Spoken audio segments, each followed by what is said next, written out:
Student, કેમ છો? મજામાં? હું ચિંતન પટેલ, ફિઝિક્સ ફેકલ્ટી. જે વિદ્યાર્થી મિત્રો ધોરણ 10માં છે અને જેમને ધોરણ 11 વિજ્ઞાન પ્રવાહ સાયન્સમાં જવાનું મન બનાવી લીધું છે, એમના માટે ફિઝિક્સ સબ્જેક્ટનો પહેલું લેક્ચર આજે આપણે સ્ટાર્ટ કરીએ છીએ. વિદ્યાર્થી મિત્રો, સૌથી પહેલાં તો જ્યારે તમે સાયન્સ ફિલ્ડમાં જવા માગતા હોય ત્યારે ઘણા લોકો એવું કહે છે કે સાયન્સ ટફ છે. એમ છતાં પણ જેને પોતાનો દૃઢ નિશ્ચય કરી લીધો છે કે મારે સાયન્સ કરવાનું જ છે, એટલે એ કોઈ પણ સંજોગે પર્સન્ટેજ જોયા વગર પણ સાયન્સમાં એડમિશન લઈ લે છે.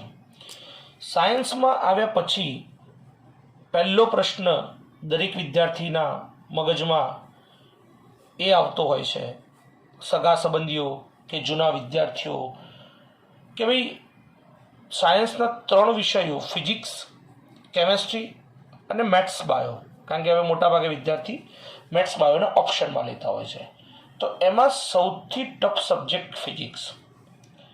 એના પાછળના ઘણા બધા કારણ છે. ઘણી વખત ફેકલ્ટી બી એને ટફ સબ્જેક્ટ તરીકે રજૂ કરે છે.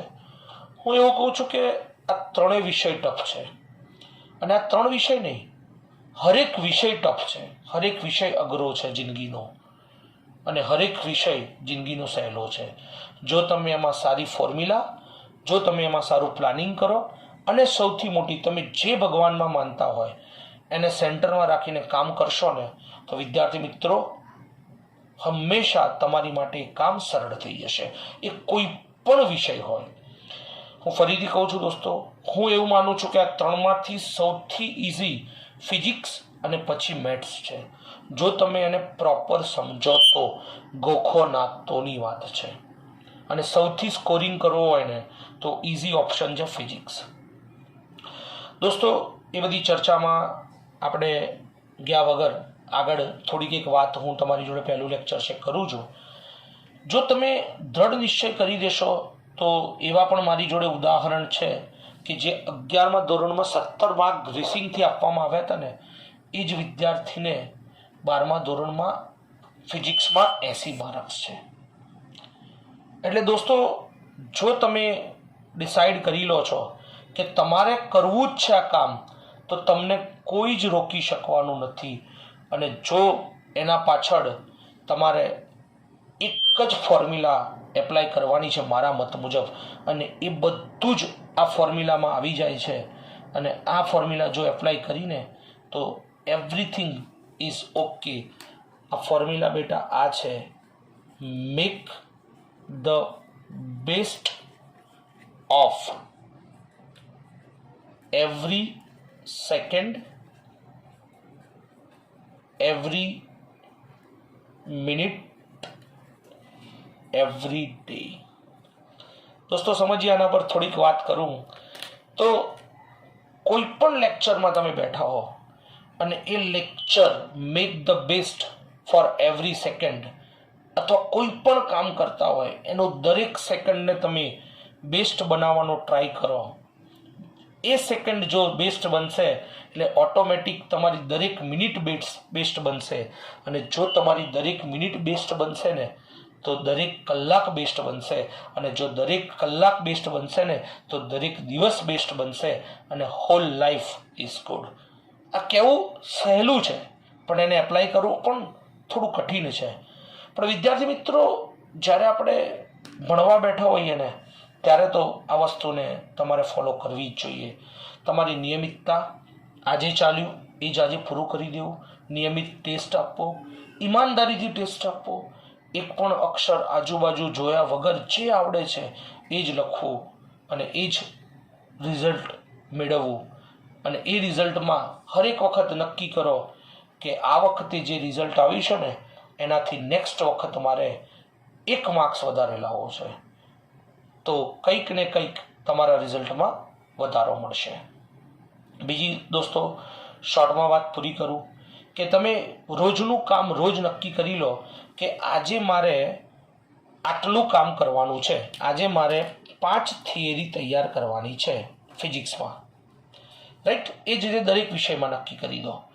સાંજે ઊંઘતી વખતે તમારે હિસાબ લગાવવાનો કે મારે કેટલી થિયરી તૈયાર થઈ, 5માંથી તો કોઈને 3 થિયરી તૈયાર થઈ, રાઈટ.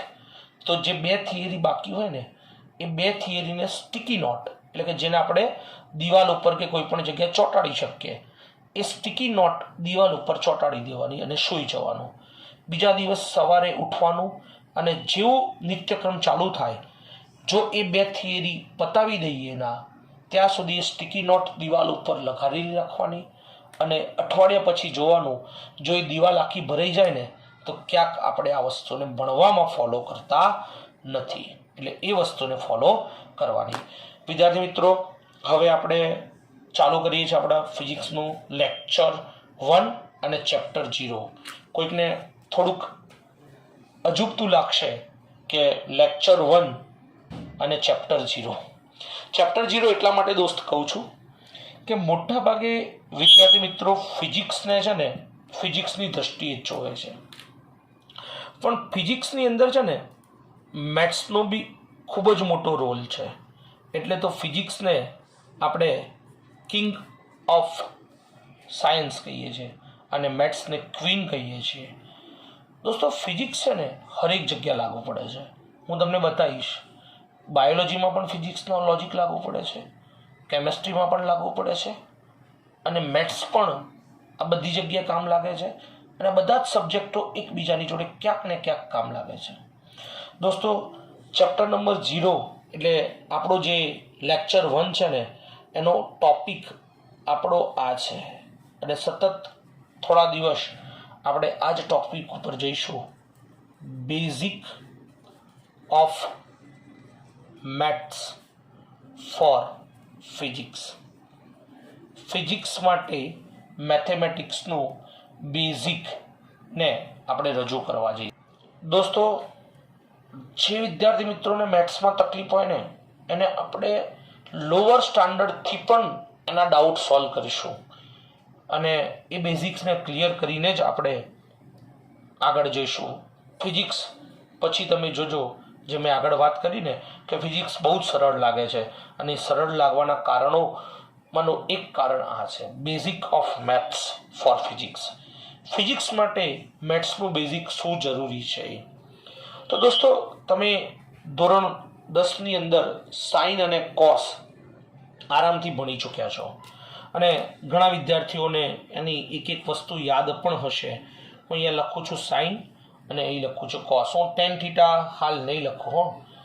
મારી જોડે 0 ડિગ્રી, 30 ડિગ્રી, 45 ડિગ્રી, 60 ડિગ્રી અને 90 ડિગ્રી. સમજો આને કઈ રીતે યાદ રાખવું સરળતાથી. તો દોસ્તો અહીં હું 2 એક્સિસ ડ્રો કરું છું, એક એક્સ એક્સિસ અને બીજી વાય એક્સિસ. મેક્સિમમ મૂલ્ય એક્સ અને વાય માટે +1 અને મિનિમમ -1. તો બેટા આપણને ખબર છે કે આ બાજુ પોઝિટિવ એક્સ હોય અને આ બાજુ નેગેટિવ એક્સ હોય, એટલે આને આપણે વેલ્યુઝમાં લખવા જઈએ તો આ બાજુ +1 બને અને આ બાજુ -1. તો એ જ રીતે બેટા આ +1 થાય અને આ -1. હવે આપણે ડિગ્રીના સ્વરૂપમાં જોઈએ તો આપણે એક સર્કલ મારીએ ને, એક સર્કલ એટલે 360 ડિગ્રી થાય. 360 ડિગ્રી એટલે બધી બાજુથી તમને કવર કરી લે. તો આ તમારી 0 ડિગ્રી, આ તમારું 90, આ તમારું 180, આ તમારું 270 અને અહીં પાછા આવ્યા ને એટલે 360. એટલે હવે જો વિદ્યાર્થી મિત્રો કઈ રીતે યાદ રાખવાની રીતે કહું છું. તમને વધારે મેથ્સમાં આનું ડિસ્કશન કરશે જ મેથ્સ ફેકલ્ટી, પણ બાયોવાળા વિદ્યાર્થીઓ ધ્યાન રાખજો. કોસ થીટા જે છે ને એનું અસ્તિત્વ યાદ રાખવા માટે હું કહું છું એક્સ અક્ષ પર મળે છે અને સાઇન થીટા જે છે ને એ મળે છે વાય અક્ષ પર. એટલે હવે કઈ રીતે યાદ રાખવાનું, તો એક્સ અક્ષ ઉપર કોસની વેલ્યુ નહીં મળે તમને, રાઈટ. યાદ રાખવા માટે કહું છું.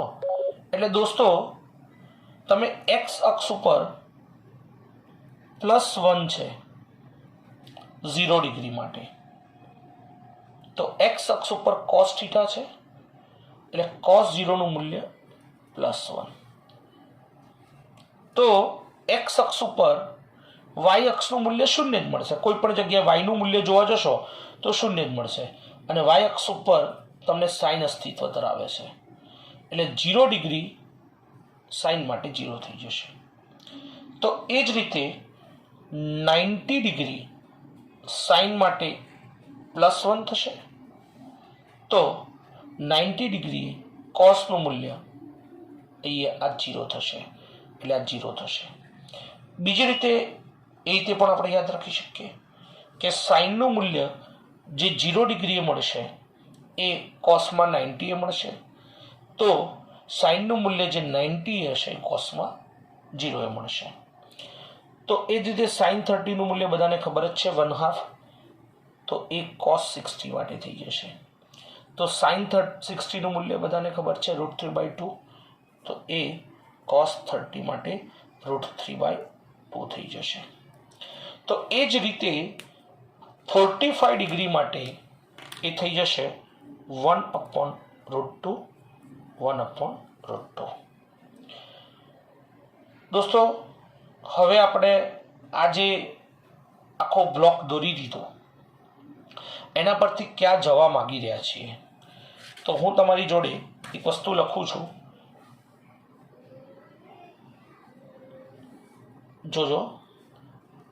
ઓલ એસ ટી અને સી, ઓલ એસ ટી અને સી, આને આપણે બેટા ફર્સ્ટ એટલે પ્રથમ ચરણ કહેશું, ફર્સ્ટ કોર્ડિનેટ, સેકન્ડ એટલે દ્વિતીય ચરણ, થર્ડ અને ફોર્થ એટલે ચતુર્થ ચરણ.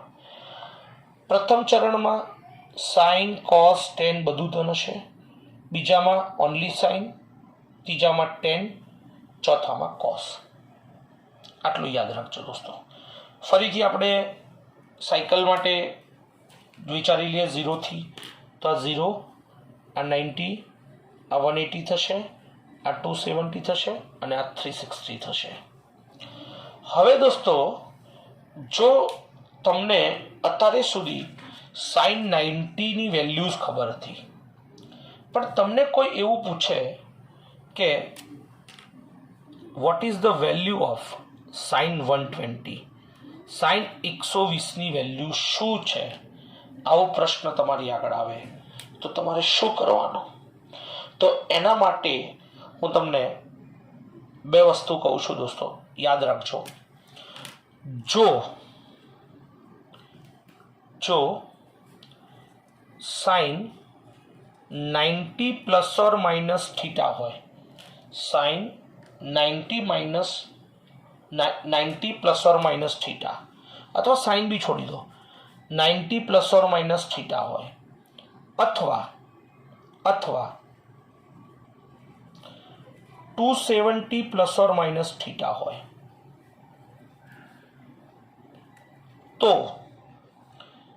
sin converted in cos and cos converted in a sin.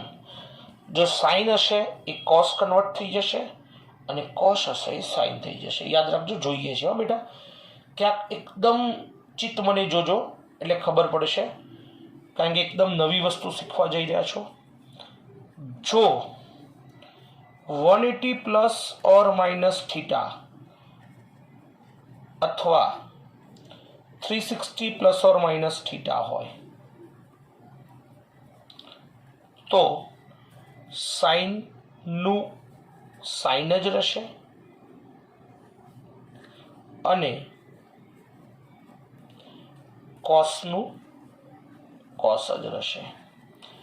તે જ રીતે ટેનનું કોટ અને કોટનું ટેન, જ્યારે આમાં ટેનનું ટેન થીટાનું ટેન થીટા છે અને કોટ થીટાનું કોટ થીટા જ રહેશે. સમજીએ હવે કઈ રીતે વિદ્યાર્થી મિત્રો. ધારો કે સાઇન 90 માઇનસ થીટા છે ને, તો એને આપણે કોસ થીટા લખશું. કેમ?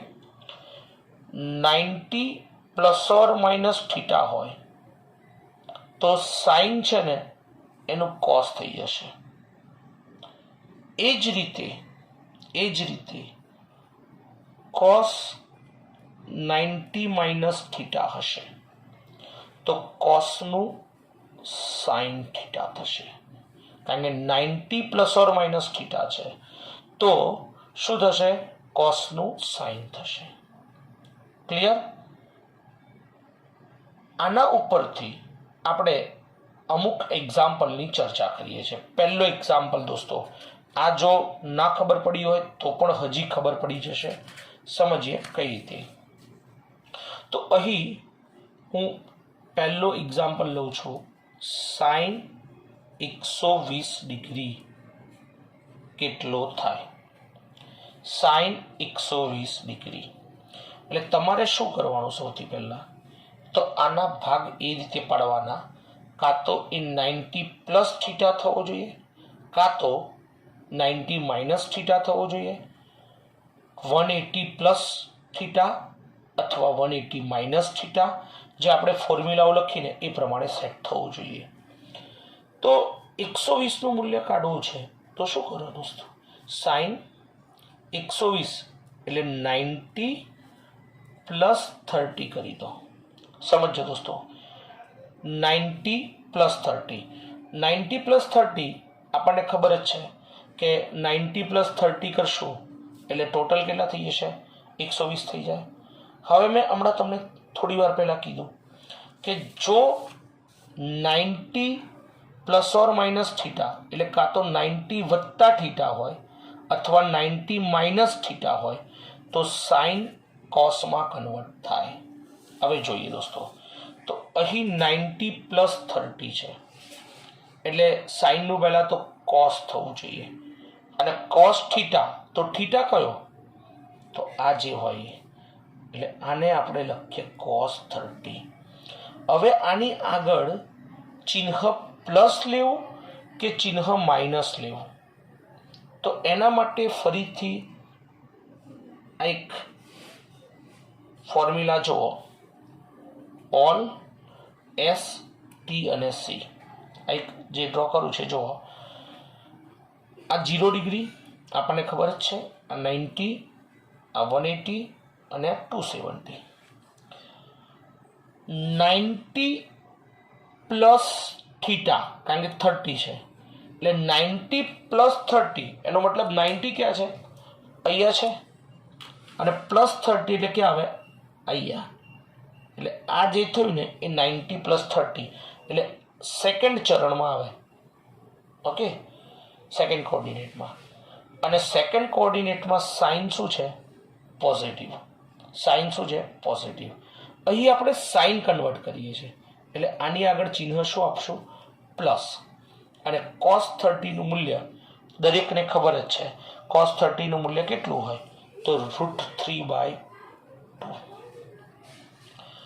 હવે આ જ પ્રશ્નને બીજી રીતે સોલ્વ કરીએ. તો સાઇન 120 ને શોધવો છે તો આપણે આ રીતે લખીએ, સાઇન 180 માઇનસ 60. સાઇન 180 માઇનસ 60 એટલે 180 માઇનસ 60 એટલે કેટલું થાય દોસ્ત? 120 જ થાય. અને આપણને ખબર જ છે, હમણાં આપણે ચર્ચા કરી કે જો 180 વત્તા માઇનસ થીટા અથવા 360 પ્લસ ઓર માઇનસ થીટા હોય તો સાઇનનું સાઇન જ રહે, કોસનું કોસ જ રહે. એટલે આ સાઇનનું સાઇન જ રહેશે. થીટાની જગ્યાએ શું મૂકો મારા પ્યારા વિદ્યાર્થી મિત્રો? 60. હવે વાત આવે કે અહીંયા ચિહ્ન કયું મૂકવાનું? તો 180 માઇનસ 60 એટલે આ મારો 180 અને માઇનસ 60 એટલે આ બાજુ જ આવીએ. તો બેટા કોઓર્ડિનેટ પાછું કયું આવ્યું? સેકન્ડ જ આવ્યું. અને સેકન્ડ કોઓર્ડિનેટમાં આપણને ખબર જ છે સાઇન શું હોય? પોઝિટિવ. એટલે sin 60 √3/2. એટલે અગર તમે આ મેથડથી જાઓ કે તમે આ મેથડથી જાઓ, તમારા જવાબમાં કોઈ જ ફરક નહીં પડે. તમારા જવાબમાં કોઈ જ ફરક નહીં પડે. ત્યારબાદ આગળ એક બીજું એક્ઝામ્પલ આપણે લઈએ. cos 120 નું મૂલ્ય કેટલું થાય? હવે અહીં તમને શું પૂછ્યું છે? cos 120. cos 120 ને આપણે બે ભાગમાં વિભાજિત કરીએ. પહેલા cos 90 + 30. 90 + 30 એટલે ફરીથી દોસ્તો પેલી વાત ઉપર આવી જઈએ કે 90 + 30 હોય તો કોસનું શું થઈ જાય? કોસનું સાઇન થઈ જાય. એટલે અહીં લખી દો સાઇન. થીટાની જગ્યાએ મૂકો 30. હવે સમજો 90 + 30 એટલે તમે કયા ચરણમાં આવવાના? સેકન્ડ ચરણમાં. અને સેકન્ડ ચરણમાં શું ધન હોય? Only sign. એટલે એનો મતલબ સેકન્ડ ચરણમાં સેકન્ડ કોર્ડિનેટમાં કોસ કેવો હોય? ઋણ. તો અહીં આપણે કોસને કન્વર્ટ કરીએ છીએ એટલે આગળ શું લગાવશું? માઇનસ. sin 30નું મૂલ્ય છે 1/2. દોસ્તો આ રીતે આપણે હરેક વેલ્યુને નીકાળી શકીએ છીએ. આને પણ આપણે 180 વાળી મેથડથી કન્વર્ટ કરવું હોય તો કરજો. તમારા હોમવર્કમાં છે આ વસ્તુ. હું આગળ બીજા થોડા ઘણા એક્ઝામ્પલ્સ તમને હોમવર્કમાં આપું છું. એક સોલ્વ હજી કરું છું હું. sin 135. તો આને આપણે શું કરો? sin 135 એટલે 90 + 45. 9 ને 4 13 ને 5 135. 90 + 45. બેટા 90 દેખાય ને એટલે સાઇનનું પહેલાં કરી દો cos. હવે આ કયું ચરણ થાય? તો 90 + 45 એટલે પાછું કયું ચરણ આવે? સેકન્ડ. અને સેકન્ડમાં સાઇન કેવો હોય? પોઝિટિવ. એટલે તમે જેને કન્વર્ટ કરતા હોય ને એ જોવાનું. અહીં સાઇન કન્વર્ટ કરીએ છીએ એટલે ES પ્લસ સાઇન આવશે. કારણ કે 90 + 45 એટલે સાઇનનું કોસ થયું. થીટા 45 પણ કોર્ડિનેટ કયો છે? ચરણ કયું થશે? તો આ 90 + 45 એટલે બીજું ચરણ. અને બીજા ચરણમાં ઓલ S T અને C બીજા ચરણમાં સાઇન ધન હોય એટલે પ્લસ સાઇન. એટલે અહીંયા મૂકી દો 1/√2. તો દોસ્તો હોમવર્કમાં તમને હું અમુક ક્વેશ્ચન મૂકું છું. sin 240, cos 240, cos 135, પછી sin 300. ના આવડે તો ડોન્ટ વરી. cos 300 હું સોલ્વ કરાવીશ નેક્સ્ટ લેક્ચરમાં. અને cos 140 આવી ગયું, 135 આવી ગયું, 180 અને 240. ઓકે, આ 5 જે છે એને તમે સોલ્વ કરજો. જો કોઈ ડાઉટ હોય તો આ નંબર ઉપર મને એની ટાઈમ વોટ્સઅપ કરજો અથવા ફોન કરજો. Clear? Thank you very much.